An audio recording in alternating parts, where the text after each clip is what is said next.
How's it going, my dudes? This video's brought to you by Squarespace today. The beard and the shaved head may well have been Avery Brooks' desire for Cisco from day one of DS9, yet it would take some convincing to make the look part of the character by the show's fourth season. A galvanising lead character, Cisco would tackle Bajoran religion and politics and the occasional Dominion War on a daily basis, perhaps making him Starfleet's most experienced and skilled commander. Betrayed by friends, taunted by his Cardassian nemesis Gul Dukat, Cisco wore his emotions as openly as a loaded torpedo bay on the USS Defiant. A veteran of stage and TV, Brooks was a polar opposite to Patrick Stewart's Jean-Luc Picard, with that comparison becoming ever more apparent during the Dominion War. Having stepped back from the limelight of the acting world, Brooks no longer attends conventions, although Jake actor Sirach Lofton has suggested he would be open to returning to the franchise at some stage. So while Kirk, Picard and Janeway have all seen their stories expand beyond the confines of their televised adventures, Captain Benjamin Sisko's fate remains truly enigmatic. His story is self-contained to a single show, yet even within those confines there are some truly eye-opening aspects of Brooks and his on-screen persona that are begging to be explored. With that in mind, I'm Sean Ferry for TrekCulture, and here are 10 things you didn't know about Benjamin Sisko. Number 10. Significant sixth. Sisko's turning points can be narrowed down to several key episodes: Far Beyond the Stars, In the Pale Moonlight, and the preceding seasons for the uniform. Regarding the latter, writer Ronald D. Moore noted that Sisko took a step that Picard probably wouldn't have, but maybe one that Kirk would. It got results to ensure a greater good, no matter the cost. The story for In the Pale Moonlight was proposed by Peter Allen Fields, the writer responsible for Sisko's gear change against Eddington. For Far Beyond the Stars, Brooks took double duty as director and lead.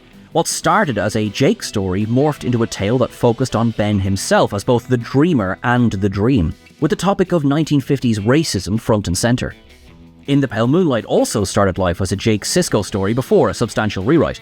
In the 50-year mission, Brooks was quoted as saying, "It talked about who we are, or who we were at least." I thought it was incredibly clever. Number 9. You got the look.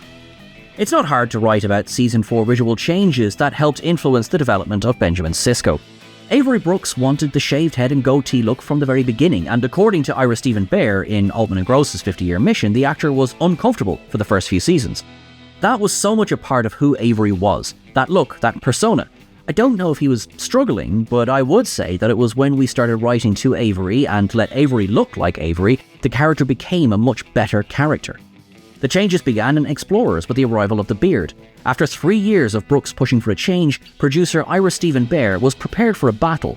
However, by the time The Way of the Warrior was filmed, all that Brooks added was the shaved head.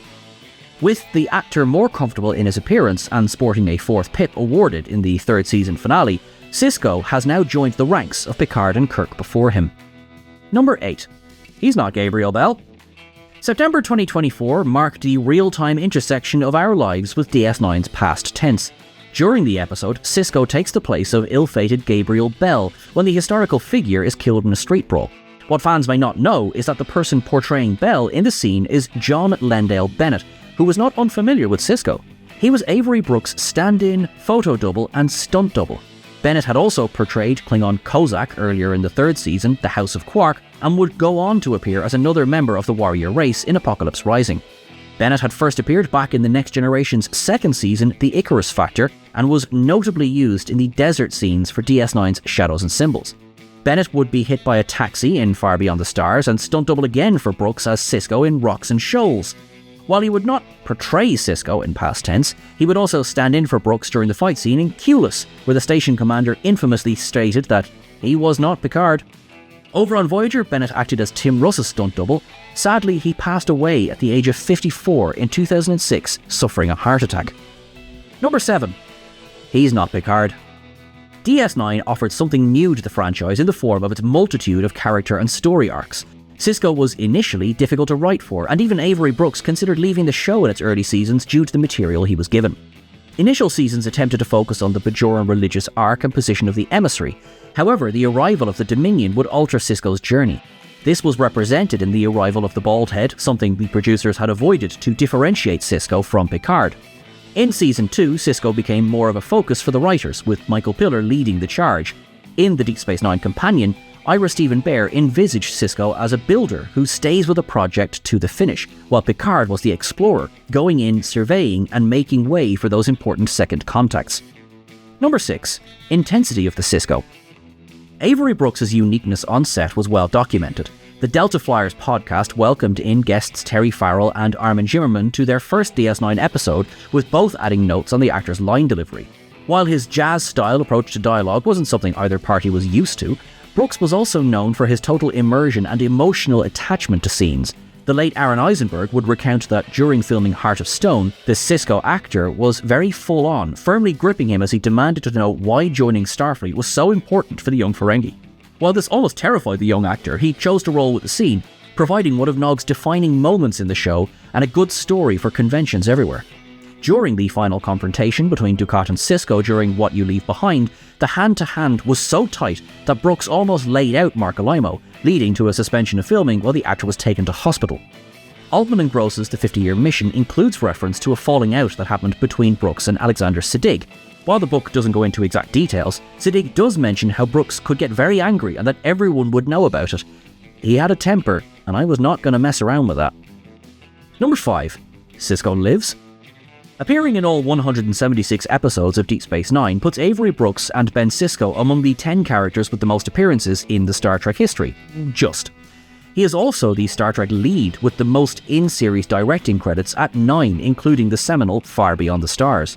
Brooks voiced Sisko twice outside of the series in the PC games Harbinger and Legacy, with the latter as his most recent link to the franchise in role. 2011's The Captains project, presented by William Shatner, saw Brooks exploring the background of his Star Trek character, as well as lending his skills as music supervisor. He declined to be involved with any new material for the DS9 documentary What We Left Behind in 2018, with archive footage used to ensure Brooks was part of the film. While Sisko has been reborn in the Trek literary universe in graphic novels, his status in official canon remains undetermined following the DS9 finale. Notably in that episode, Avery Brooks asked for the script to be changed so that Sisko would indicate he would return, rather than leaving his expectant wife and son alone. It does leave the window open, and rumours circulate as to whether or not Brooks would want to or even entertain a role in the future of the Star Trek franchise. Number 4. Multitalented. Aside from the acting credits, actor Avery Brooks has a rich history in the realms of music. The performance of The Best Is Yet to Come in Bada Bing Bada Bang is Brooks himself alongside James Darren, and he scored the final 2 episodes of his series A Man Called Hawk.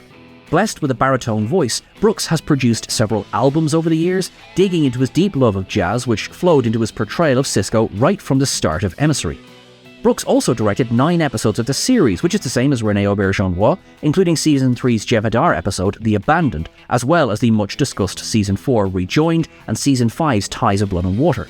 His defining directorial assignment would be the Sisko powerhouse of Far Beyond the Stars, seeing Brooks both centre stage on camera and behind it in one of Star Trek's most powerful episodes.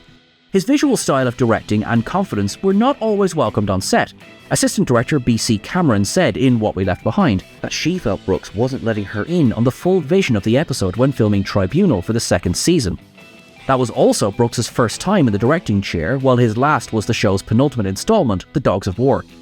To date, Brooks also holds the distinction of being the 3rd and final series lead actor to direct Star Trek either on TV or cinematically. Number 3. The Missing Years. Emissary is critical for the character of Benjamin Lafayette Sisko. It defines his perspective on life, even though it is several years after the loss of his wife at Wolf 359. That event leaves a 3-year gap in his life, briefly covered in The Search and Homefront and Paradise Lost. The whole of that period has never been fully explored. He was involved with the development of his future ride, the USS Defiant. During that time, Admiral Layton was responsible for earmarking him for the DS9 position. Appearing in just 2 episodes of the 4th season, Robert Foxworth, who was considered for the role of Odo, appeared as Sisko's former commanding officer on the USS Okinawa, most likely his assignment before the ill-fated USS Saratoga. His years before Wolf 359 are equally hazy, with only links to Cal Hudson and Trill Curzon Dax ever being explored on the show. The recent autobiography of Benjamin Sisko by Derek Tyler Attico has gone to some lengths to expand not only on this narrative, but also significantly around his early life and career in Starfleet. Number 2. Family Line. Ben Sisko has one of the most explored lineages in Star Trek. It is also one of the most significant given that his mother was one of the prophets. Married twice, first to the late Jennifer and then to Cassidy Yates, DS9 would also reveal the future station commander would have a half-sister and at least 2 brothers. These siblings were only mentioned in dialogue. Sisko's father, Joseph, who was played by To Kill a Mockingbird star Brock Peters, with more than one visit home to the Sisko family restaurant in New Orleans. Sisko is also the only Star Trek captain to be introduced as a father and a sole parent also. It would only be during the making of the 7th and final season of the show that the writers decided to make Sisko part prophet. His mother, Sarah, was used by the prophets specifically to create the Sisko before being released from their control. There was another side to Sisko on screen. As noted in The 50-Year Mission, The Next 25 Years by Mark A. Altman and Edward Gross, Avery Brooks is quoted regarding the visitor. "Because I loved Cirroc Lofton then and I love him now. Most of what you witnessed in the exchange between us, most of what you saw was real." Number 1. 00 Sisko. Before even a frame of DS9 has been filmed, the decision as to who would be cast in the lead role of Station Commander had to be fulfilled. Among those considered for the role were several actors who would go on to guest in Star Trek, including Highlander's Clancy Brown, Richard Baymer, and future Maquis Bernie Casey. Season 2 Trill and Smallville regular John Glover, while Kelvin actors Pike, Bruce Greenwood, and Sarek, Ben Cross were also on the list. Multiple guest Trek alumni Eric Pierpoint also appeared on the list and would indeed return to Star Trek in several forms over the following years. Perhaps more interesting are some of those considered but not auditioned. Rocky and Predator star Carl Weathers, Lawrence Fishburne, pre-Event Horizon and The Matrix, and Pierce Brosnan 2 years before donning the tuxedo was even on the list. There was also some guy called Peter Capaldi, but who would he ever go on to be remembered for? In the final stages, it would come down to some equally familiar names. Kern actor Tony Todd was in the mix, as were Sith-voiced James Earl Jones and Fresh Prince legend James Avery. Todd and Avery would both appear later in episodes of the franchise, and both as Klingons, with the role ultimately going to a man called Brooks. Hi, I'm Tom Larkin. Last time I told you about my GTN blog. Don't tell Starfleet. Thanks, Squarespace. Squarespace is the all-in-one website platform designed to help entrepreneurs stand out online. Squarespace allows me to link my social and multimedia accounts in just a few clicks, so you can see everything that GTN has to report, including things Starfleet doesn't want you to know. Squarespace uses Daystrom-approved design intelligence AI technology. Take control and build a beautiful, personalized website catered to your needs. SEO doodads, so you show up to more civilizations more often, but beware, Section 31 is a thing. Go to squarespace.com/TrekCulture, where you will get a free trial and 10% off your first purchase of a website or domain. And remember, don't tell Starfleet.